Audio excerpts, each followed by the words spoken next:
tal? ¿Cómo están? Nuevamente aquí en Dame el Poder. Hoy dos invitados de lujo. Alieto Guadañi, quien fue secretario de Energía y a su vez es miembro de la Academia Nacional de Educación para hablar de la actualidad, justamente de estos temas y del cambio climático que ya nos está afectando. Y Rosendo Fraga, analista político prestigioso también. Después de la pausa, ya volvemos, no se vaya.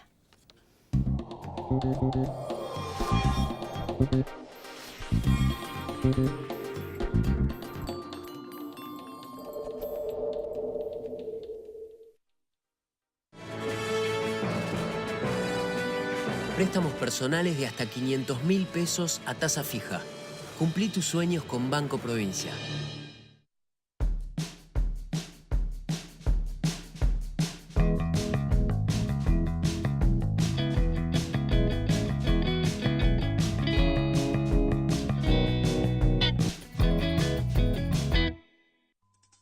¿Te otorgaron un crédito y vas a escriturar? Hacé valer tu derecho. Escriturá con tu escribano de confianza. El 12 de agosto, de 10 a 13, en la campaña Cuidá lo tuyo, te asesoramos sobre este y otros temas. Más info en www.cuidalotuyo.org, Colegio de Escribanos de la Ciudad de Buenos Aires.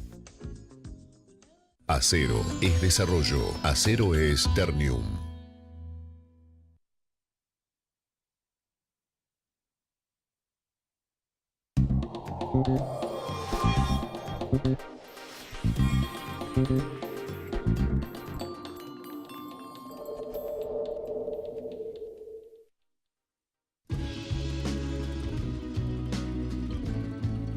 Aquí estamos en Dame el Poder. Gracias por venir, un lujo, Alieto Guadañi. Muy bien. ¿Cómo ves a la Argentina de hoy?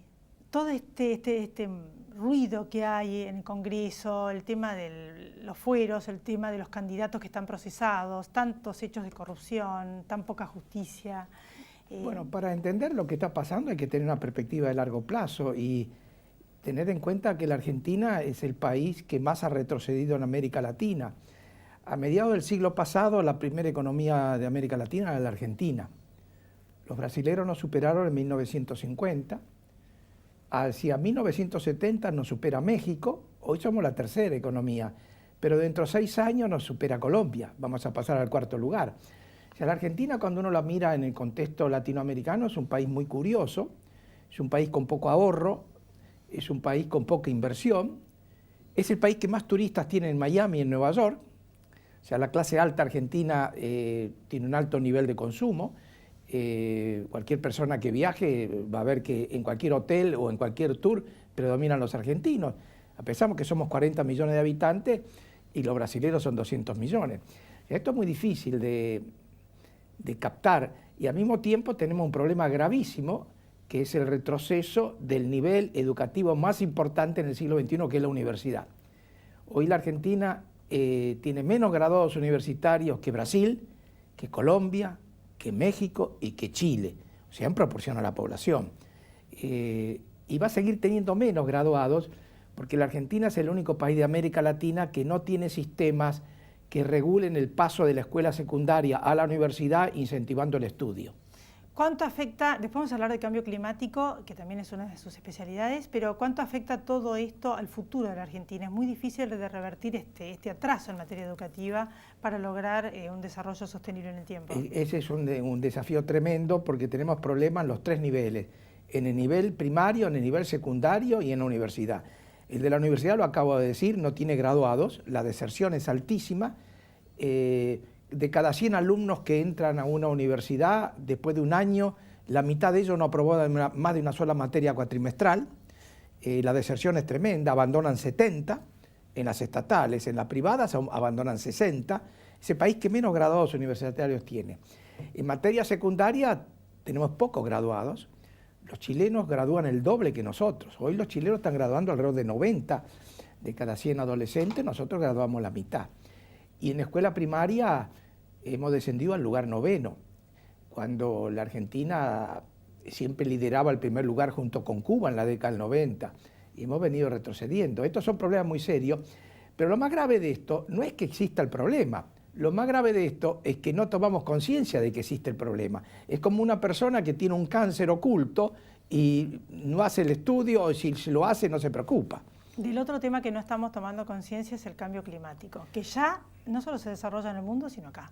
Bueno, este es un tema gravísimo. Yo creo que de todos los temas que podemos discutir, todas las cuestiones tienen arreglo con cierta facilidad, no con cierta facilidad, con decisión política.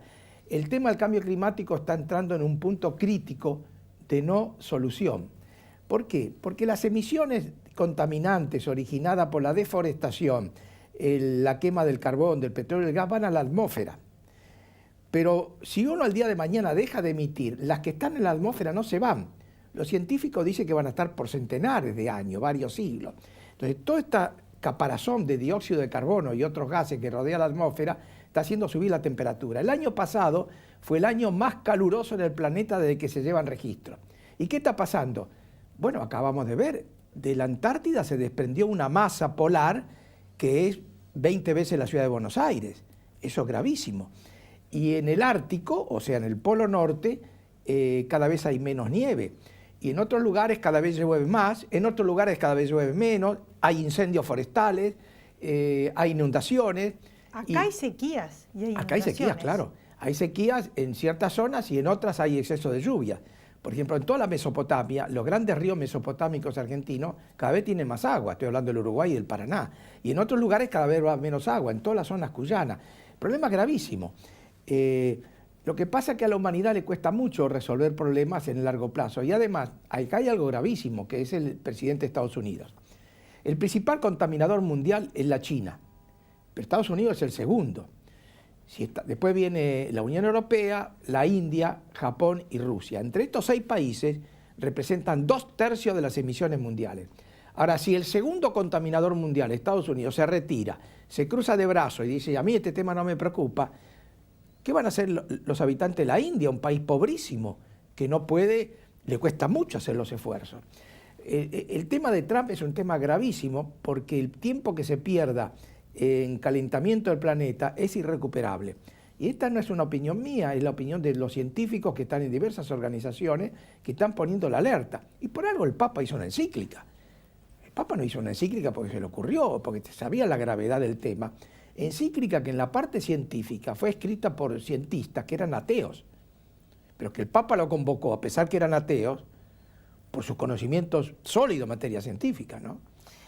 La Argentina está poniendo mucho énfasis en las energías renovables. Está muy bien. Hay grandes inversiones en eso. Está muy bien, está muy bien. Lo que pasa es que, bueno, claro, tampoco es grande el aporte de todos estos pequeños países, pero entre todos vamos a sumar. Está muy bien, es un paso positivo.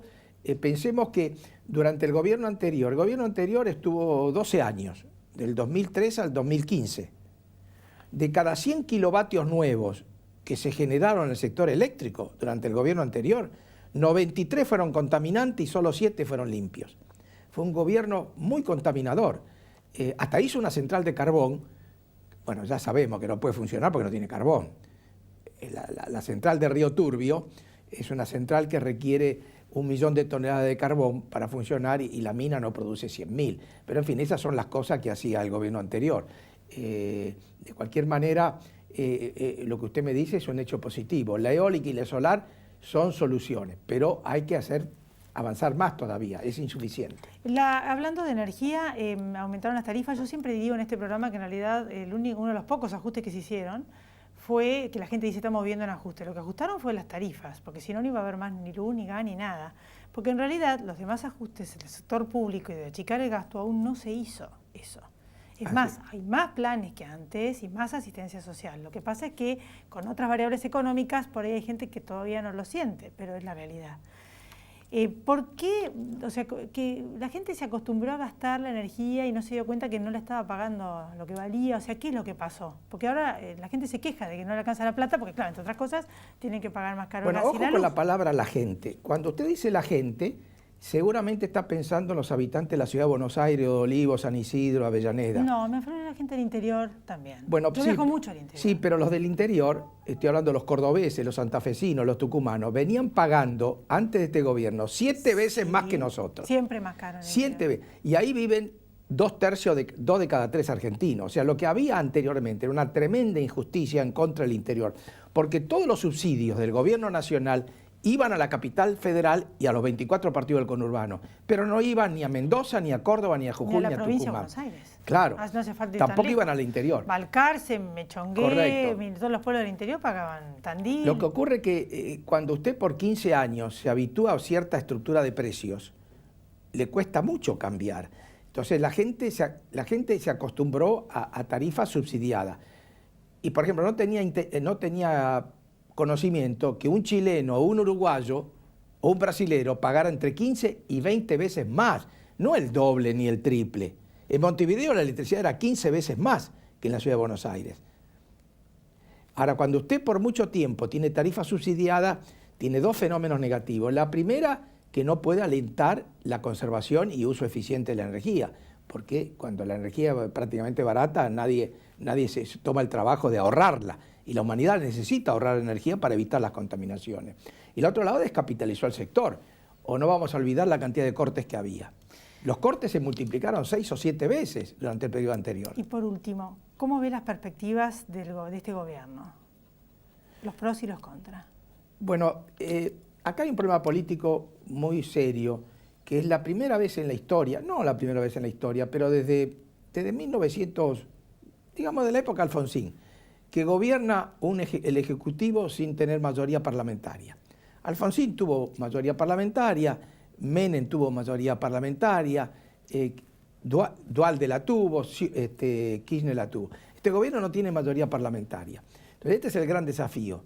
Si el gobierno no entiende que tiene que ir a una coalición gubernamental en el futuro, incluso con partidos que hoy estén en la oposición, le va a ser muy difícil. Y este es un entrenamiento que no hay. En Europa, la democracia cristiana se alía con los socialistas y gobierna. En Francia también, en Italia. Todavía acá no tenemos. En Chile hay una alianza entre los socialistas y la democracia cristiana.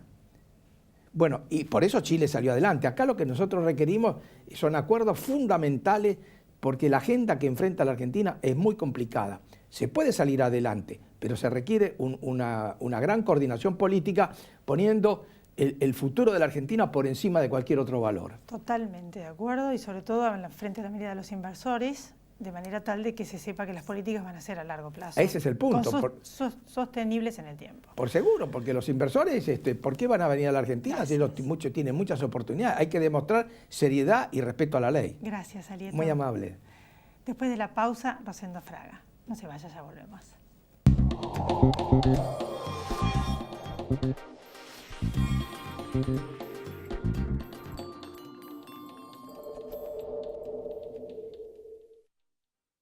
Grupo Petersen, desde 1920, construyendo el país. Auspicia este programa Mercado a Término de Buenos Aires, el primer mercado de futuros agrícola de Latinoamérica.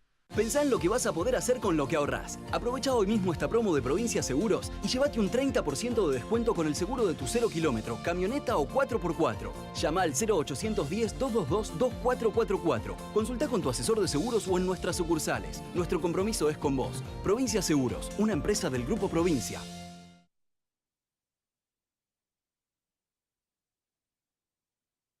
Sí al 98% de cloacas, sí al 100% de agua potable y sí a la menor mortalidad infantil de América Latina. ¿Te animas a seguir diciendo que sí a vivir mejor? Yo digo que sí.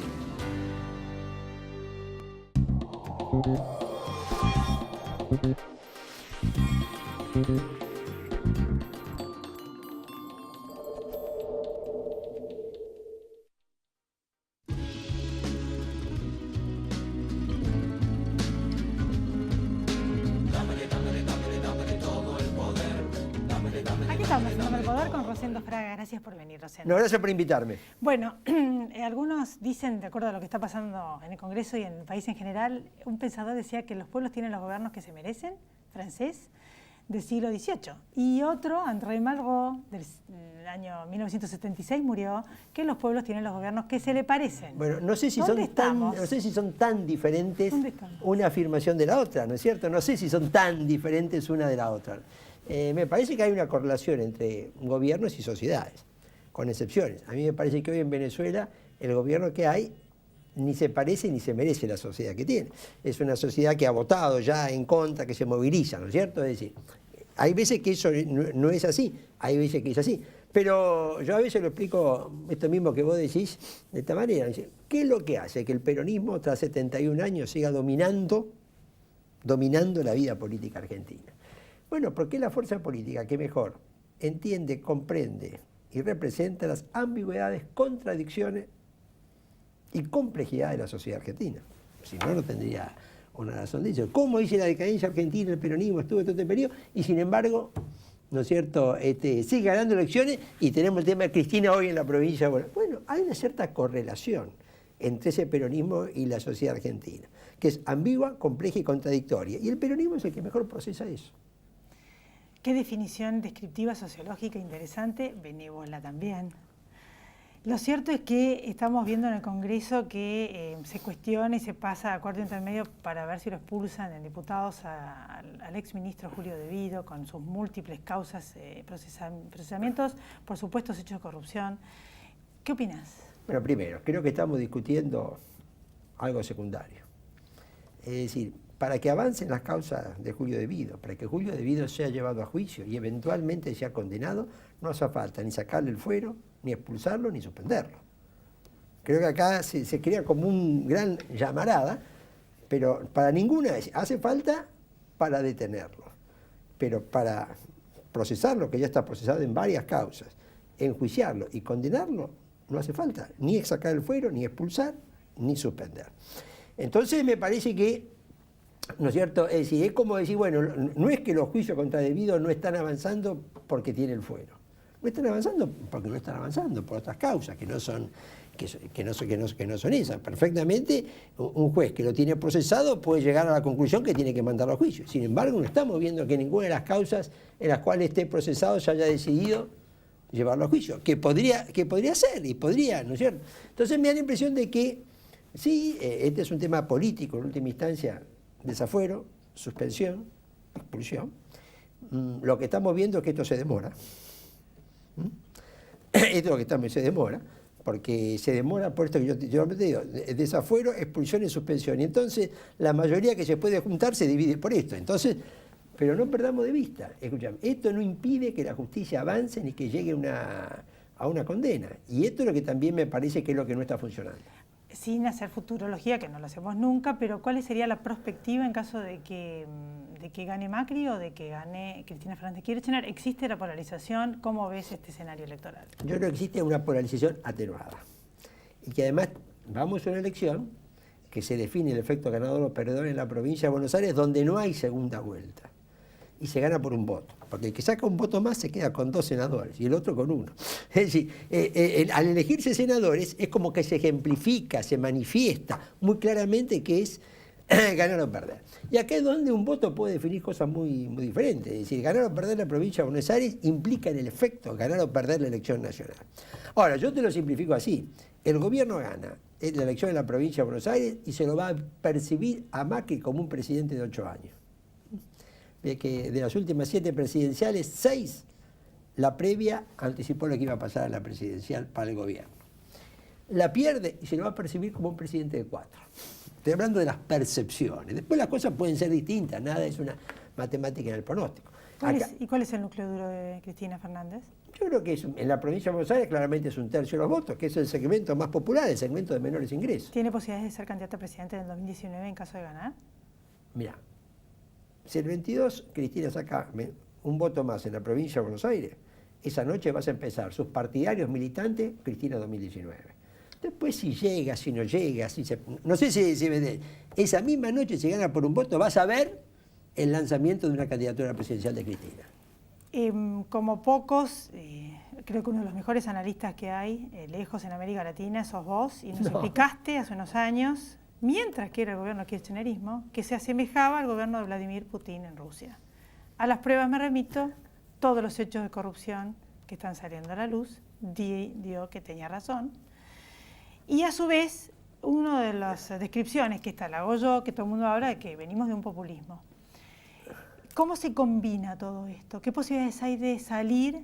¿Cómo puede ser que se siga avalando hechos de corrupción, supuestos hechos de corrupción, y a su vez habiéndose dado cuenta de que este populismo no era sostenido en el tiempo, todavía tiene predicamento. Bueno, O sea, ¿qué pasó acá? Te cuenta que Lula está ganando la elección presidencial en Brasil. En la última encuesta de Datafolha, la semana antes que fuera condenado, ganaba primera y segunda vuelta para la elección presidencial de Brasil, que es octubre y noviembre del año que viene. En México está ganando López Obrador, que es el candidato populista. Date cuenta que el 2019, yo digo, es como que se juega el rumbo político de la región, porque en 2 meses hay elección presidencial en Brasil y en México. México es en agosto y Brasil es en octubre. Estos 2 países sumados son 2/3 de América Latina. Y en los 2 hoy están primero los candidatos populistas, ¿no es cierto? Ahí es donde el que mira la región observa lo de Cristina y dice, cuidado. Si hoy está en discusión si la región, que claramente fin de 2015, 2016, parecía señales clarísimas de salida del populismo, hoy es un tema que está en discusión, ¿no es cierto? Pero John Tomala está preso en Perú. Sí. Y también el otro expresidente Fujimori peruano. O sea, por otro lado tenemos países como Perú donde los meten presos a los expresidentes. Sí, y tenés en Colombia avanzando también las investigaciones, Panamá también, Ecuador también, tenés la suegra y la hermana del vicepresidente por el tema Odebrecht. Pero esto yo creo que no es, mira, la corrupción para mí no tiene ideología. Es decir, no es que la corrupción es ideológica. La corrupción es universal. Hay corrupción en el populismo, hay corrupción en el antipopulismo. Y esto de Odebrecht nos está confirmando exactamente eso. Si uno observa que hay un avance en la investigación de Odebrecht en el resto de los países, y te incluyo incluso Ecuador, que es un país con gobierno populista, hasta Venezuela, la procuradora ha acusado al exministro de Obras Públicas, donde Argentina parece muy retrasada, ¿no es cierto?, en todo esto. Ahora, vuelvo al punto. La corrupción la vemos en todas las ideologías, no es en una sola. Lo que pasa, me explicaba el otro día otro invitado también muy prestigioso, que en otros países van presos. O sea, debe ser uno de los pocos países donde tantos presuntos hechos de corrupción y muy pocos presos. Bueno, yo creo que Brasil, claramente, lo que vos estás teniendo, es decir, lo de Brasil es un fenómeno muy fuerte. Lo de Brasil, además, genera muchos impactos. El caso de Odebrecht está investigando en 15 países, ¿no?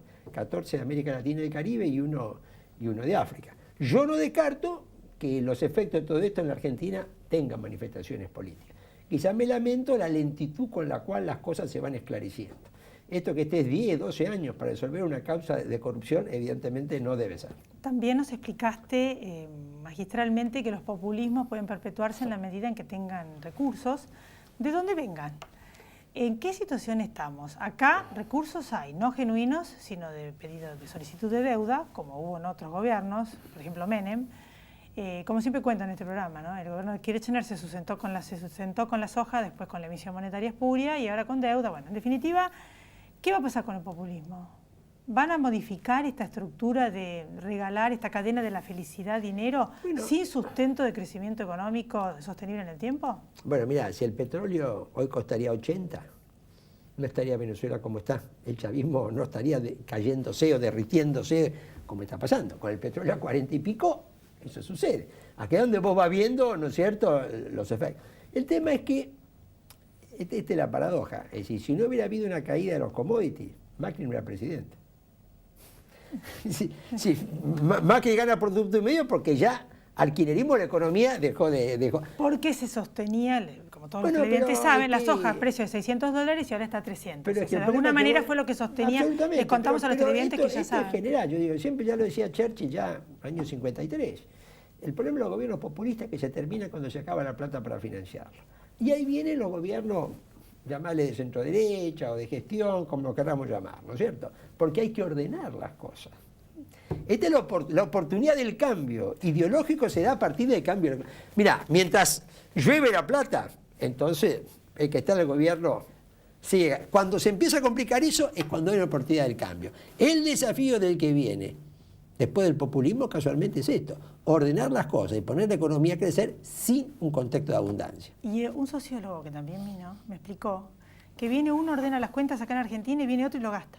Y viene uno y ordena las cuentas y viene otro y lo gasta. Bueno, o sea que venimos también como el perro que se muerde la cola, entre otras cosas, por eso. Yo creo que sí, como casi diría así, no al mismo tiempo. Sí, absolutamente, en el sentido de que en los ciclos de expansión hay mayor oportunidad a gobiernos populistas. En los tipos de contracción los gobiernos populistas no se pueden sostener, porque esa política es y vienen los otros gobiernos. Ahora, el desafío de los otros gobiernos, bueno, casualmente es ordenar y tratar de hacer algo que políticamente sea sustentable en el tiempo. ¿Y vos qué ves, ya por último, en esta etapa, en este gobierno? ¿Qué voluntad política ves? Que también me lo dijiste, que dependía de la voluntad política en otro programa.